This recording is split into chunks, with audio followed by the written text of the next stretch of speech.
Balik lagi ke buku sejarah di negara kita. Selain sejarah tentang Petrus, ada banyak kisah lain yang bakal dihapus. Misalnya cerita tentang Kongres Perempuan Indonesia, yang dihadiri ribuan peserta dan bertujuan nyatuin perjuangan perempuan dalam isu-isu pendidikan, perkawinan paksa, dan poligami.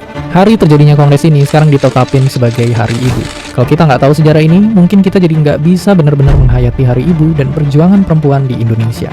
Ada juga tentang pemberontakan PRRI, gerakan perlawanan di Sumatera dan Sulawesi gara-gara ketimpangan pembangunan dan pemusatan kekuasaan di Jawa. Mereka nuntut kewenangan daerah dan pergantian kabinet. Tapi hal ini malah ditanggepin pemerintah pusat dengan operasi militer yang makan puluhan ribu korban jiwa. Tanpa tahu sejarah ini, mungkin kita nggak akan benar-benar ngerti soal ketimpangan daerah di Indonesia. Atau tentang pembantaian masal ini, membunuh jutaan orang tertuduh komunis, padahal banyak di antara mereka yang cuma warga sipil biasa, petani, seniman, hingga guru. Mereka disiksa, dibunuh, dan dikubur secara massal. Pelakunya, para tentara dan warga yang kemakan propaganda. Belum benar-benar dihapus, sebenarnya kisah ini juga udah banyak ditutupin sama pemerintah.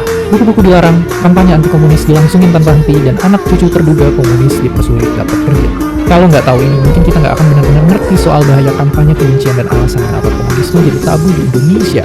Banyak juga kisah-kisah dari tahun segini yang dihapuskan, mulai dari penghilangan, paksa para aktivis yang protes soal Orde Baru, penembakan para mahasiswa ketika demonstrasi untuk reformasi, hingga kerusuhan dan pemerkosaan yang dialami ribuan orang-orang Indonesia etnis Tionghoa.